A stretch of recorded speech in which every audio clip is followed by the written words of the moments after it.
This is Female Business Angel Podcast. Your go-to destination if you're a business angel or would like to get into angel investing and don't know where to start. Or if you just want to find out how we tick. We're Tina and Katja, both business angels from Berlin. Well, I'm a VC now. We will interview established female business angels about how they got started and how it is going, including all the best tips and tricks. So get ready for some insider stories and personal empowering moments and revelations with these incredible women. Welcome to this journey with us. Hi, I think before we're going to introduce our guest, let's just recap a little bit about the podcast, because I don't know whether everyone knows about the podcast. So Katja and I started the podcast because we realized there's literally no content out there for female business angels. There's very little podcast content on business angeling per se, but nothing on female business angels. And we all know that it needs inspirations and role models to make the leap yourself. So that's about the podcast quickly. Now, Katja, please introduce our guest. Yeah, and so we are super happy to have Nicole with us today. Nicole, please join us here on stage. It's very cozy. So yeah, we are proud to have you here. Nicole Crentsil is founder of Black Girls Fest and of BIG SIS Network. Both are organizations to foster female growth, like personal and professional, especially in entrepreneurship and arts.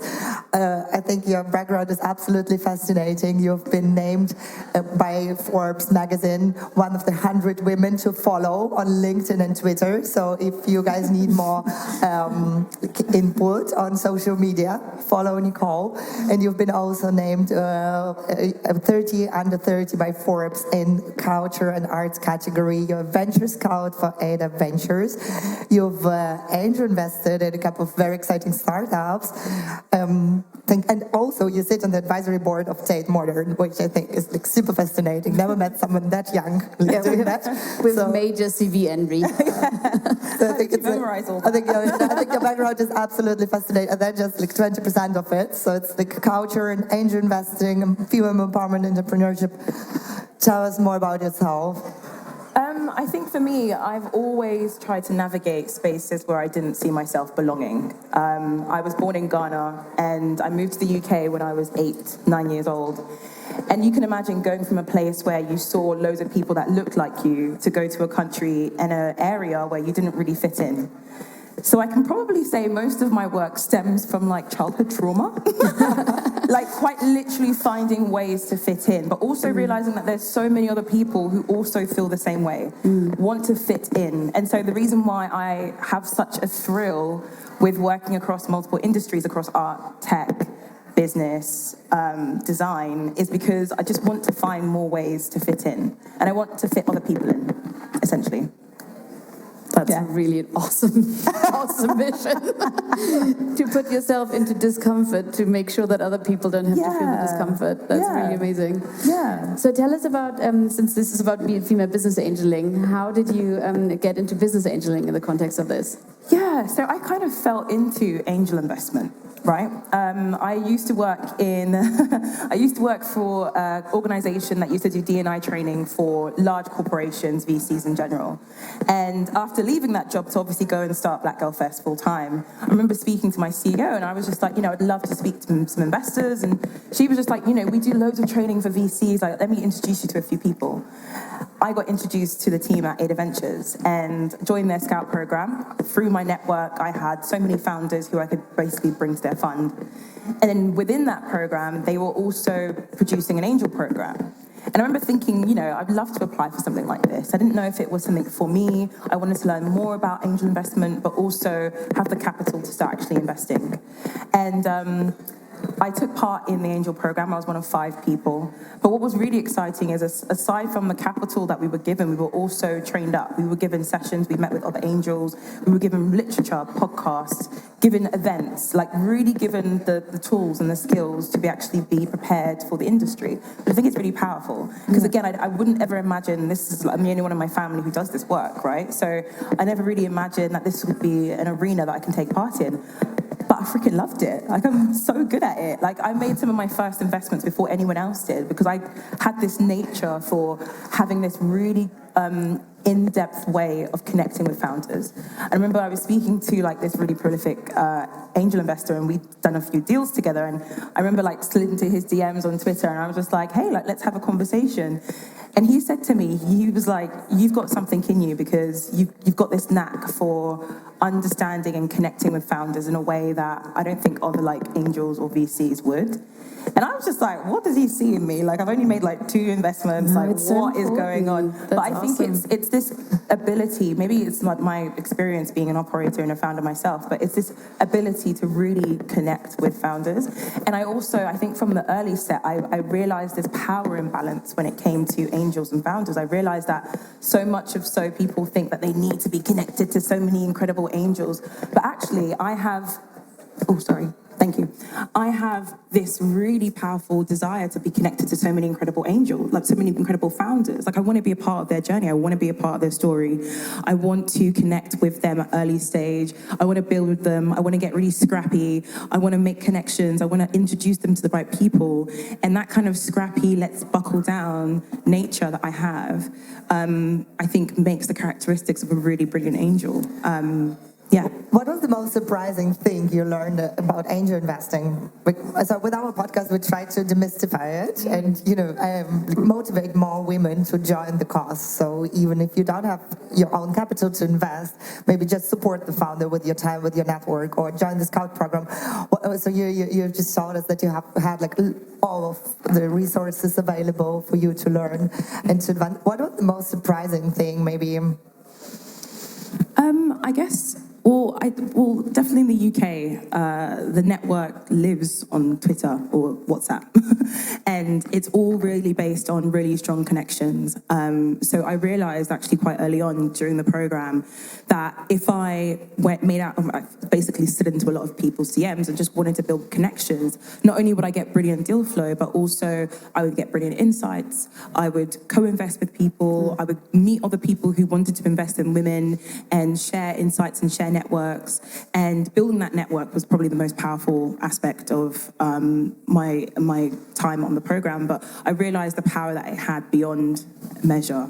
And then I got really interested in like navigating other ecosystems, like what's happening in the US, what's happening in Europe, and how can I get connected with like-minded people who want to co-invest with me or have the same passions and interests. So I think that was the one thing that I realized, that power of that WhatsApp group. Ooh.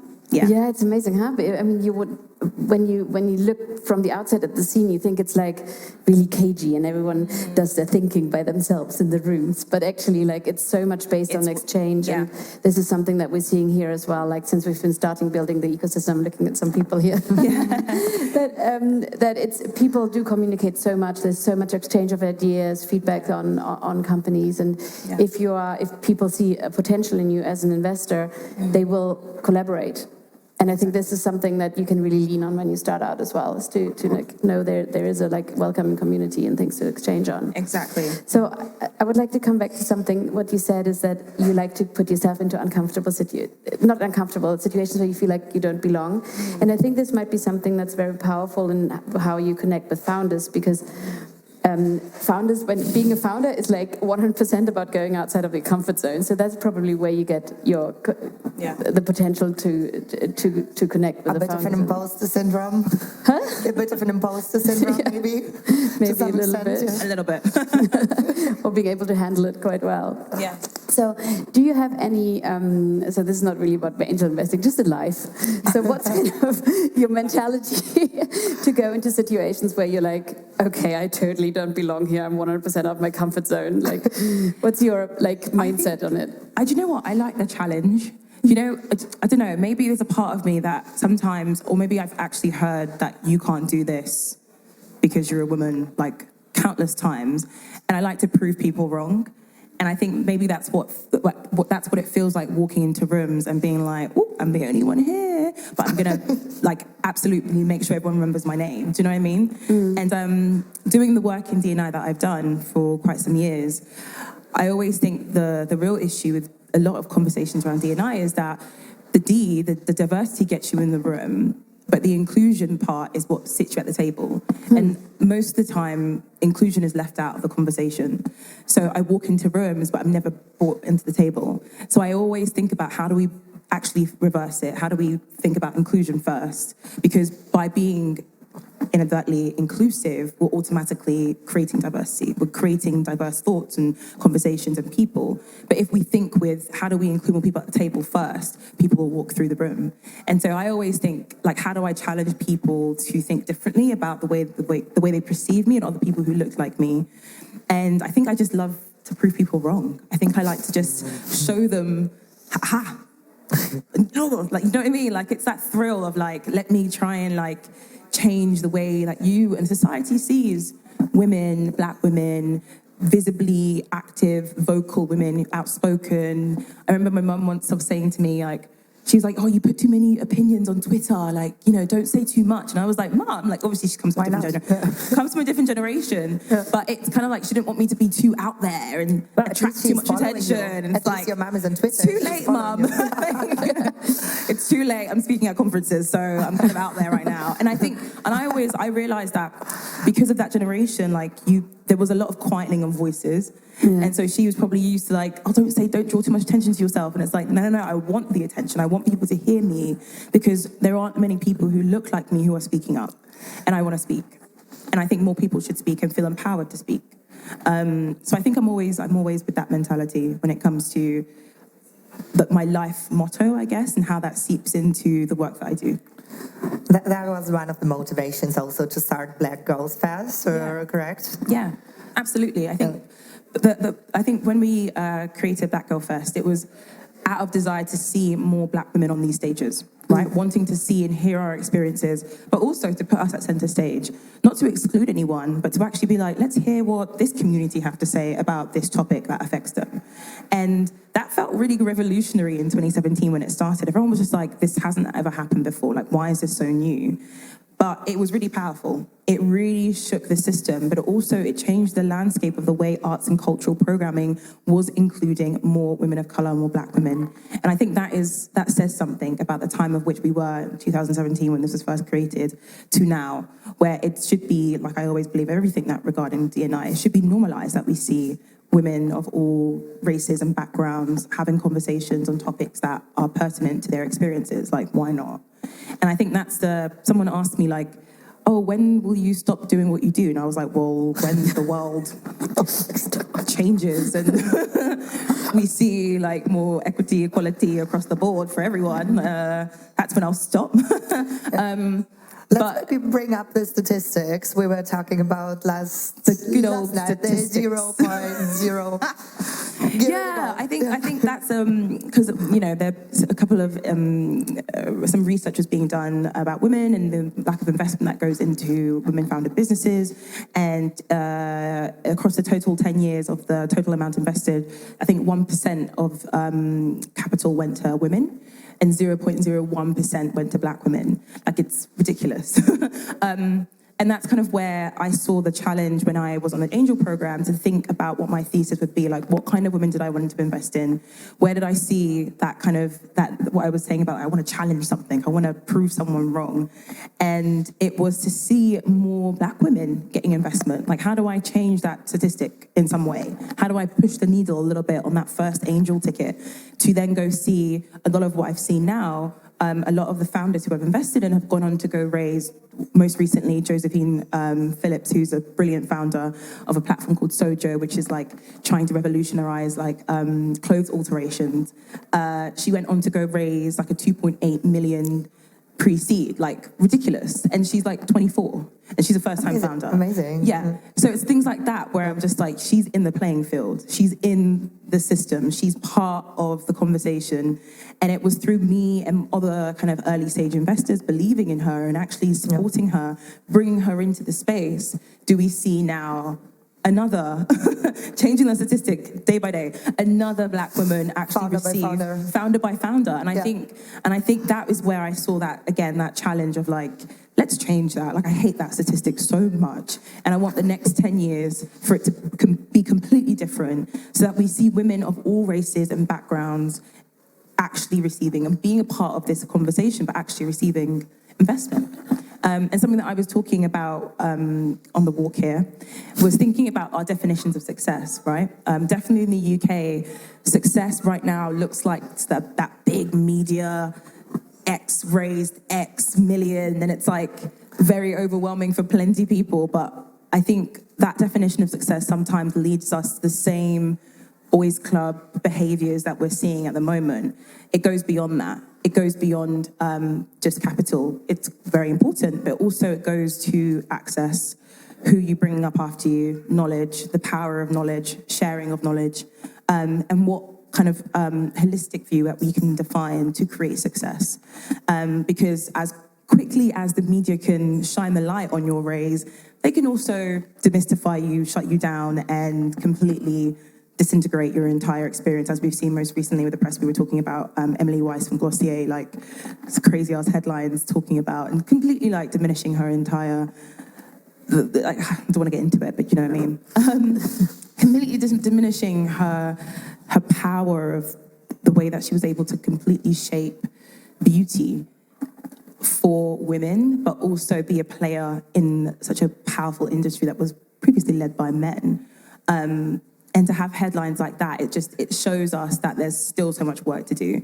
If women who are working hard, pregnant, and want to start their life, but still want to play a brilliant role in their business, can be so demystified like that in the press, then you can't use that pinnacle moment of media announcements to be your definition of success, because it can also bring you down very easily as well. So I think we have to almost sometimes reshape that. Does that answer any of the questions that you asked at all? But it's really interesting what you're saying, so don't I went on a tangent. I'm so sorry. It's like, I just want to like throw you a word. Do you know what? A lot of conversations have just been like swirling in my brain. So I was just like, whoa, what was the question, Nicole? No, but it's so amazing to listen to you, so it's fine. Just keep going. No, but like with all the things that you're doing, so it seems like you're doing so many things. Is there one thing where you feel right now you can have the biggest, like that's your biggest lever of all the levers that you're pulling? Ooh, the one thing. Oh, I do love many things, don't I? Now, what's right now what you feel the movement that you're working with, right? Especially Black female founders. Yeah. Like, what is the one most powerful thing that you can do and anyone can do right now? Connect. I think making those connections is really powerful. I found that, especially with like some of the early stage investments I've made, making the connections for founders who are raising their next round is like really powerful. So through my connections and me making my waves through connecting with people globally, I'm able to make further connections for them. Connecting is powerful, but also connecting people to capital and the right access and knowledge. Like, how do I remember one time one of my founders was like, okay, Nicole, what does a seed deck need to look like? And I was like, cool, let's work it out. You know, and thinking about what metrics do I need to put in this seed deck to make it really stand out. And without that support and the knowledge from other people in my network, me leaning on so many others who found that support, it wouldn't have happened. So building those strong connections, I think, is really powerful for myself and for the founders that I'm working with. And I think for anyone in the room who wants to be like, how do I support founders who don't look like me, who don't have the same background as me? How do I make the most impact right now, today? Build some strong connections for them, like open some doors. It's very easy. Yeah. It's the one thing that we can all do. Even if there's the question over like the lack of access to capital, the one thing you can do is be like, A, meet B. Yeah, and it can be so powerful. I think it's the coolest thing when you like connect to people and you've literally all you've done is write a WhatsApp. Yeah. And then suddenly like, oh look, I have a new job. It's like, whoa. I mean, it literally can change lives. Yeah, it really can. Yeah. I'm really curious how you could, because we never had a cultural curator and business angel at the same time on our podcast. So we had creators, we had VCs turned angels, entrepreneurs, like a wild range. But how do you, I mean, you're like very knowledgeable in modern art, and so you're curating like expositions, and you're also into design. How do you combine like this expertise with, you know, connecting the founders and empowering them? I think it's having that level of creative flair. Like, I know what looks good, and I have this ability to be inspired by creativity. So aside from looking for this level of business acumen, someone who's like really dedicated, I'm always also looking for someone who's done something very creative, and by way of that is doing something really powerful with tech. And I think that is something that really draws me to. Someone asked me, like, how does your investment thesis go? Like, how do you make those connections? Yeah. I'm really drawn to founders who were doing some really sexy things with tech. I'm just like, what are you doing over there? That looks really cool. And I think that comes from having that creative flair, like wanting to challenge something, seeing the way the founder might be reimagining a world where X meets Y and creating Z, you know? And so yeah, that kind of seeps into it. But I've always been a really creative person. I remember my mum said from the age of 7. We need to have your mum on our podcast. She's got so many stories. I used to make my own dolls' houses out of shoe boxes. Cool. And she's a seamstress, so there was fabric everywhere. So I used to cut fabric and make little curtains, and I was 7 playing by myself with a whole neighborhood of shoe boxes. So I was always making stuff and doing stuff. So I think anyone who can make things or is able to really challenge the way things are, it's I can't afford that, but let me get some shoe boxes and make a house. I'm really drawn to that. And I think that is something that I look for, not just with the artists that I work with, but also with the founders that I want to invest in, but also the founders that I want to support their journey. Hands-on and scrubby. Hands-on, scrubby, make do with nothing, but still make it happen. Because as women, we're not really given a lot, but we still make some can I swear? Some shit happen. We still make, sorry. We still make stuff happen, and it's freaking amazing, what you can see women doing the most with nothing. So that's why I'm always drawn to it. I'm like, you built that with how much? What? Yeah! Let's give her some more money. Let's see her, do you know what I mean? When you see what women can do when we don't have a lot, it blows my mind. Because I always think, imagine if you had all the investment, all the access, the networks. Imagine what you could do. And that's what's so exciting. And that's what I'm really drawn to. I'm always just this person has the drive, the tenacity, and is going to really kill it.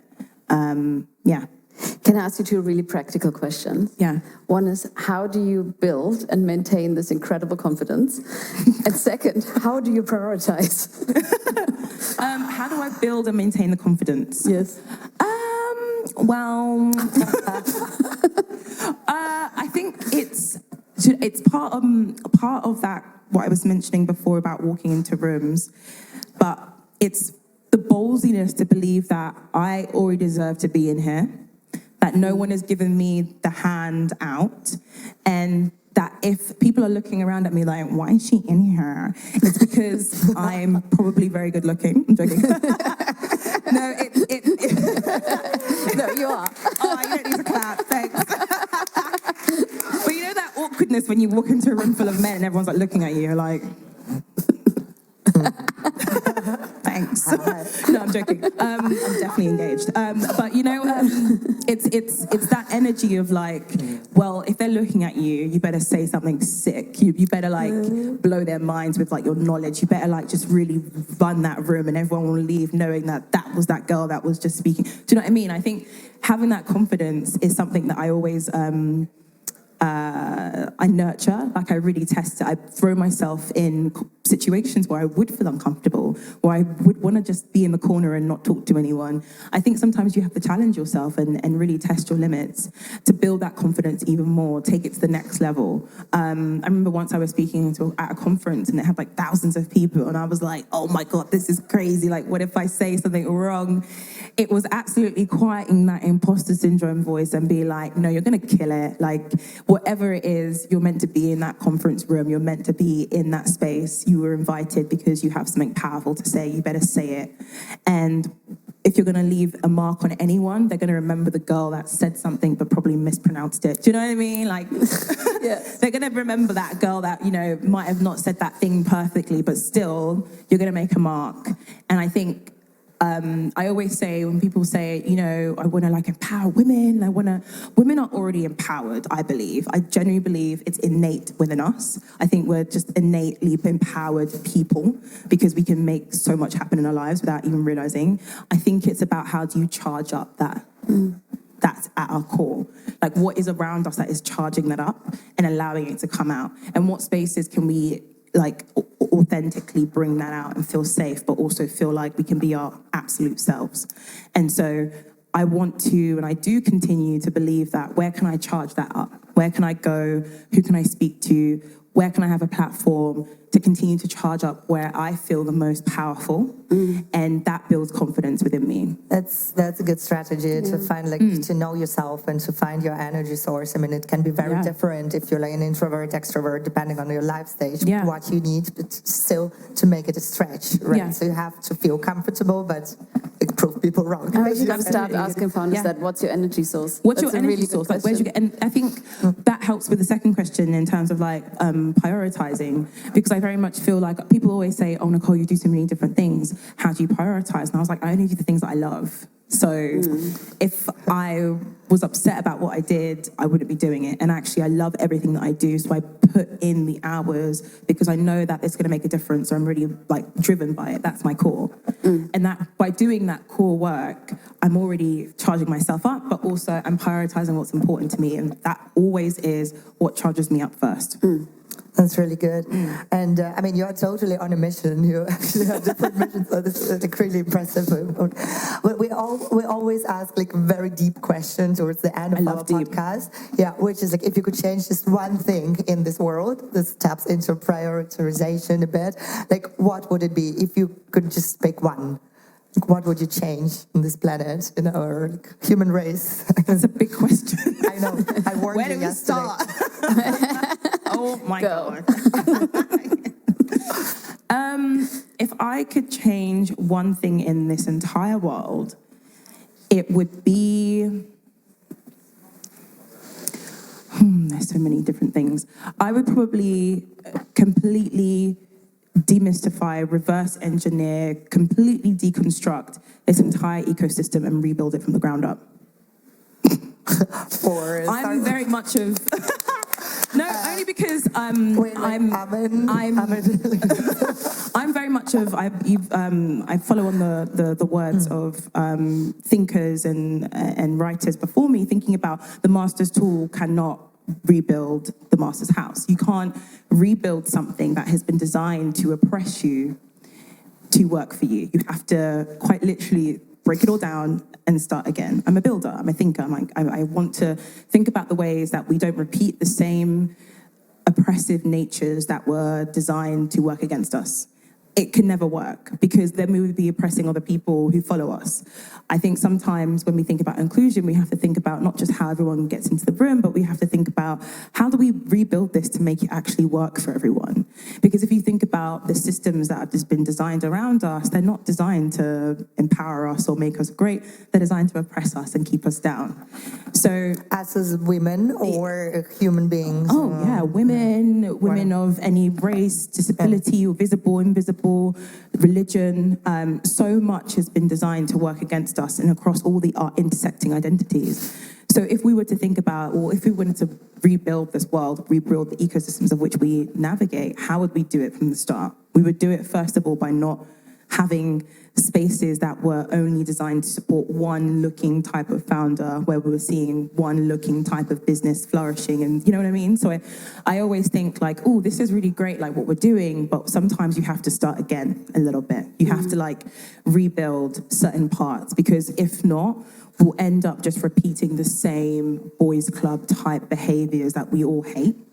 And I think there's a danger in that as well. I think we're all getting clued up about how we can be more inclusive and how we can support more people. But how do we think about everyone? How do we think about bringing everyone in? And sometimes you have to start again. So I would smash it down and start again.